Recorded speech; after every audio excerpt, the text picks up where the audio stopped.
గారు చాలా సన్నిహితంగా గతంలో ఉండే వ్యక్తి. ఇవన్నీ చూసినప్పుడు ఒకటే అనిపిస్తుంది, ఇవాళ గత 6 నెలలు 7 నెలల నుంచి మన రాష్ట్రంలో కానీ లేదా తెలంగాణ రాష్ట్రంలో కానీ ప్రభుత్వాధినేతలు అందరూ కూడా సెన్సేషనల్ కోసం ప్రయత్నం చేస్తున్నాడు అనిపిస్తుంది. సంచలనమైన సంఘటనల్ని సృష్టిస్తున్నారు.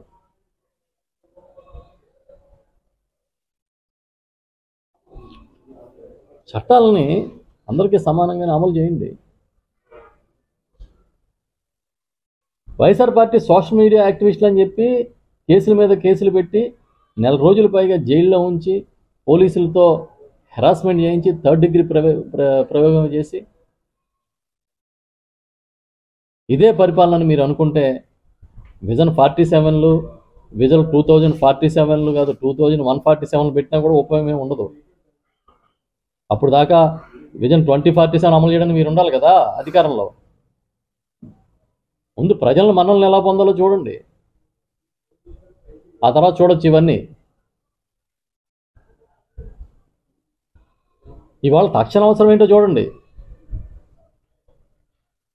ప్రజలకి ఇవాళ ఏం కావాలో చూడండి, తర్వాత అప్పుడు కలలు కందాం. ప్రణాళికలు చేయొద్దని ఎవడు అనడు. మీరు ప్రణాళికలు చేయండి, కానీ దాన్ని ఆచరణ కూడా చేయండి. అమలు చేయడానికి ఏం కావాలో చూడండి. 5 ఏళ్లలో 20 లక్షల ఉద్యోగాలు కల్పిస్తామని చెప్పారు మీ మేనిఫెస్టోలో.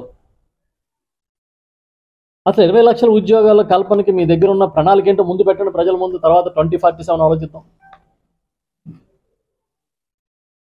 కనీసం ఇప్పుడు కాదు, మీరు మొదటి వార్షికోత్సవం, మీ ప్రభుత్వం వచ్చిన మొదటి వార్షికోత్సవం నాటికైనా మీ 20 లక్షల ఉద్యోగాల ప్రణాళికని బయట పెట్టమని నేను డిమాండ్ చేస్తున్నాను. తొలి సంతకం మెగా డిఎస్సికి దిక్కులేదు 7 నెలలైనా, మీరు 2047 గురించి మాట్లాడతారు. మెగా డిఎస్సి పెడతానని తొలి సంతకం పెట్టి 7 నెలలు అయింది, ఇవాళకి అతిగతి లేదు.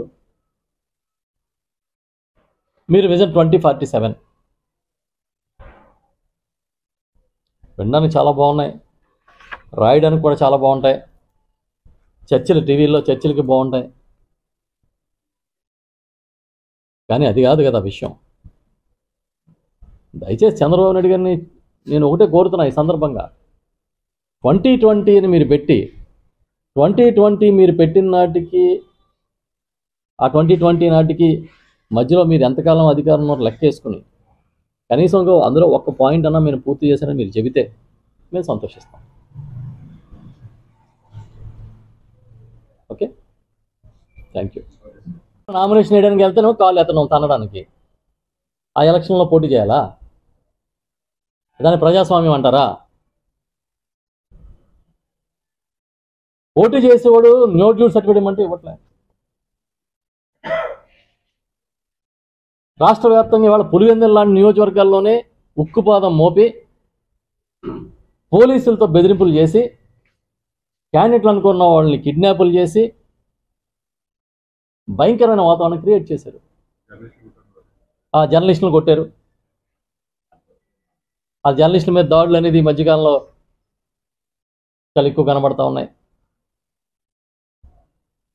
మా సాక్షి జర్నలిస్టులు, అలాగే అక్కడ TV9 మీద అనుకుంటా దాడి చేశారు. అక్కడ చూస్తూ ఉంటే దౌర్జన్యం చేసినా చెల్లుబాటు అవుద్దనే భావన ఇవాళ కనిపిస్తాం. అలాంటప్పుడు మేమేదో పోటీలు చేసి అక్కడ బుర్రలు పక్కలు కొట్టుకుని మటలు జరిగే పరిస్థితి ఎందుకు? సరే చేయండి, అదేదో మీరే చేయండి నీటి సంఘాలు. అందుకే మేము పార్టీ పరంగా వదిలేసాం. ఎవరైనా స్థానికంగా ఉన్న రైతు ప్రతినిధులు కానీ మీ పోటీ చేస్తారంటే చెయ్యండి, మద్దతు ఇస్తామని చెప్పాం. వచ్చినా కూడా దానికి ఏ రాజకీయ పార్టీ అయినా సిద్ధంగానే ఉండాలి. 27లో రావచ్చు, 29లో రావచ్చు, లేకపోతే ఇంకా ముందు రావచ్చు, తర్వాత రావచ్చు. రాజకీయ పార్టీ అంటే దాని లక్షణం ఏంటి? ఎన్నికల్లో పోటీ చేయడం. ఎప్పుడు ఎన్నికలు వచ్చినా పోటీ చేయాల్సిందే. పారిపోతారా? కొన్ని పార్టీలు అయితే, కమ్యూనిస్ట్ పార్టీలను తీసుకోండి, అసలు నిరంతరమైన పోరాటమే చేస్తారు. ఎన్నికల్లో అవ్వచ్చు, బయట అవ్వచ్చు, గెలుస్తామని కాదు. అదే రాజకీయం, రాజకీయ పార్టీ లక్షణం. 2029లో వచ్చినా అందరూ సిద్ధంగా ఉండాల్సిందే, 27లో వచ్చినా సిద్ధంగా ఉండాల్సిందే. చంద్రబాబు నాయుడు గారు కూటమిలో పార్ట్నర్ కాబట్టి ఎప్పుడొస్తే ఆయనకే తెలుస్తుంది. ఢిల్లీలో చక్రవర్తి తిప్పుతూ ఉంటారు కాబట్టి కదా.